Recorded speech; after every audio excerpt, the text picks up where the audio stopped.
O presidente da Polônia, Andrzej Duda, afirmou que o país está pronto para receber armas nucleares dos países da OTAN como uma forma de tentar dissuadir a Rússia de qualquer nova tentativa de invasão militar de países do leste europeu.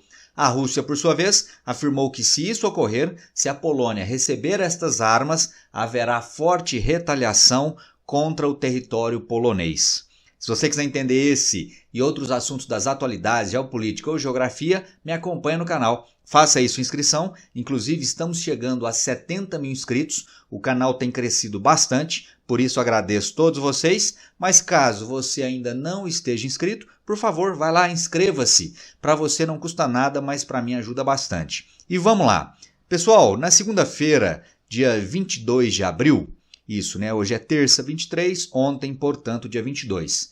A Polônia afirmou que está pronta para abrigar armas nucleares para conter a Rússia. O presidente polonês Andrzej Duda, esse moço aí da imagem, afirmou que uma possível presença de armamento nuclear é tema de conversações com os Estados Unidos já há algum tempo. Olha só o que ele disse aqui, entre aspas. Se os nossos aliados decidirem instalar armas nucleares no nosso território, no âmbito da distribuição nuclear para reforçar a segurança do flanco leste da OTAN, estamos preparados, declarou o presidente Duda ao jornal polonês Fakt, após declarar que a Rússia recentemente transferiu armas nucleares para a Bielorrússia. Já já eu te mostro a Bielorrússia. Mas só para ficar claro, pessoal, estas armas não seriam, como não são, armas da Polônia. A Polônia, nesse caso, está dando a possibilidade, está ofertando o seu território para que nele sejam abrigadas armas nucleares, nesse caso dos Estados Unidos. Essa prática ela é relativamente comum.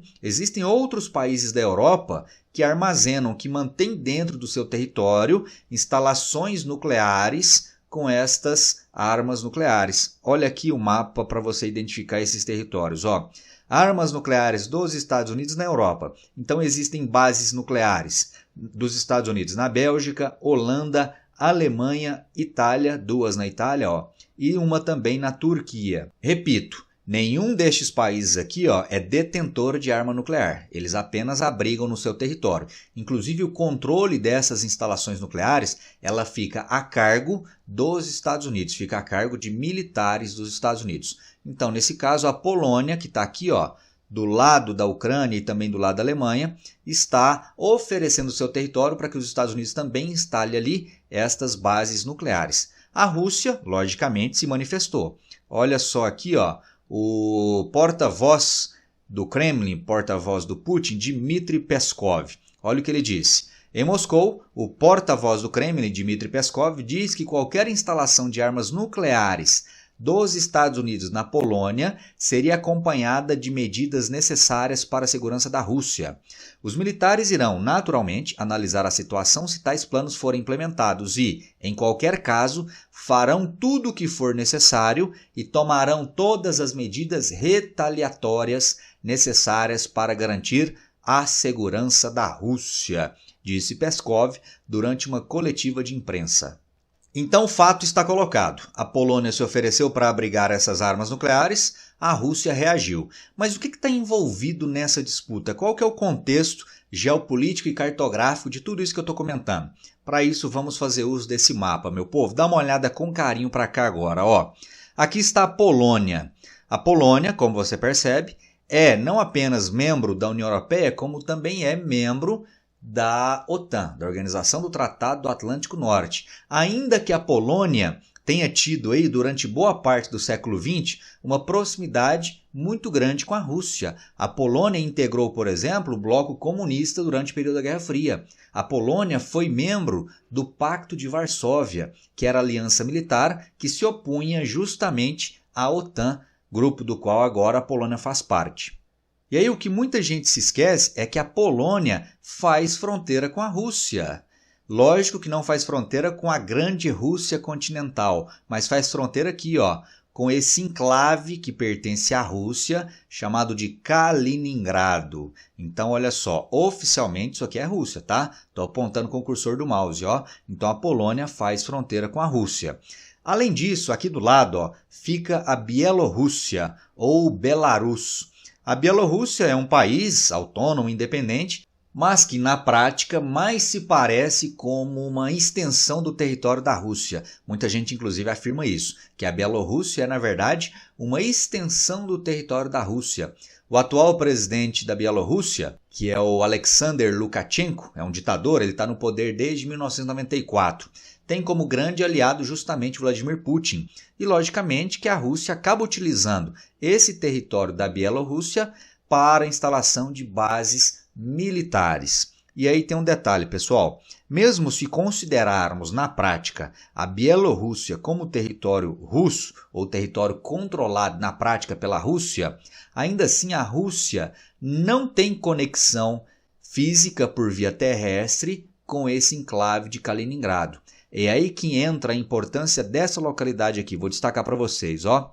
Essa região que eu aqui circulei é o chamado Corredor de Suwalki. O Corredor de Suwalki, ele tanto faz a conexão da Bielorrússia com Kaliningrado, como também conecta esses três países bálticos, ó, Lituânia, Letônia e Estônia, com o restante da Europa por via terrestre. Ou seja, se em algum momento a Rússia passar a exercer controle sobre esse corredor de Suwalki, controle de maneira total, o que acontece com os três países bálticos? Eles ficam isolados por via terrestre do restante da Europa. Então isso é algo que esses três países bálticos não querem de forma alguma, e a Polônia, por sua vez, se sente ameaçada quando variadas vezes a Rússia faz menções a querer voltar a exercer domínio não apenas sobre essa região aqui, ó, que envolve Kaliningrado e seu entorno, mas também sobre esses três países bálticos, que num passado não tão distante já foram também muito próximos à Rússia. Os três países bálticos, eles inclusive pertenceram à União das Repúblicas Socialistas Soviéticas. É por isso que muita gente afirma ou afirmava que esse corredor de Suwalki era, na verdade, um grande calcanhar de Aquiles, ou seja, um ponto fraco da OTAN. Por que um ponto fraco? Porque uma vez que esta área, esse corredor, estivesse sob total controle dos russos, os países bálticos ficariam isolados, pelo menos do ponto de vista terrestre. Por consequência, os países da OTAN passariam a ter mais dificuldade de apoiá-los militarmente, e aí isso poderia, uma possibilidade, fragilizar esses territórios a ponto de a Rússia querer também invadi-los e fazer com que eles voltem para o seu domínio de influência. Então daí a importância dessa área. Mas por que eu afirmei que essa região era, no passado, o calcanhar de Aquiles? Porque nos últimos 2 anos, desde que teve início a guerra, vamos relembrar o seguinte, ó, aproveitar aqui o mapa. Mais aqui ao norte, ó, aqui está onde eu aponto com o cursor, ó, está a Suécia, e um pouco mais aqui ao norte está a Finlândia. A Finlândia, primeiramente, depois a Suécia, passaram também a integrar a OTAN. Dessa forma, quase que a totalidade dos países banhados aqui, ó, pelo chamado Mar Báltico estão agora ou são agora membros da OTAN. Isso quer dizer que a Rússia ficou isolada no Mar Báltico. Os únicos litorais no Mar Báltico que não são controlados por membros da OTAN são justamente o litoral aqui, ó, de Kaliningrado, onde a Rússia inclusive mantém a principal frota naval aqui no Mar Báltico, e esse pedaço de litoral da Rússia aqui mais ao norte, que é onde fica a cidade de São Petersburgo. O restante, todo ele é controlado por membros da OTAN. Isso quer dizer que numa eventual invasão russa aos países bálticos, ainda que essa conexão esteja comprometida por conta aí do domínio, eventual controle militar russo, a assistência aos países bálticos poderia ser dada por meio da OTAN através desses 2 países aqui, ó, desses 2 novos membros da OTAN, que são a Suécia e a Finlândia. Então, nos dias atuais, é improvável, pelo menos enquanto durar a guerra da Ucrânia, é improvável que a Rússia queira fazer qualquer tentativa de controle aqui, ó, desse corredor de Suwalki, que, como eu disse, é uma conexão importante, ó, da Rússia, de Moscou, com Kaliningrado.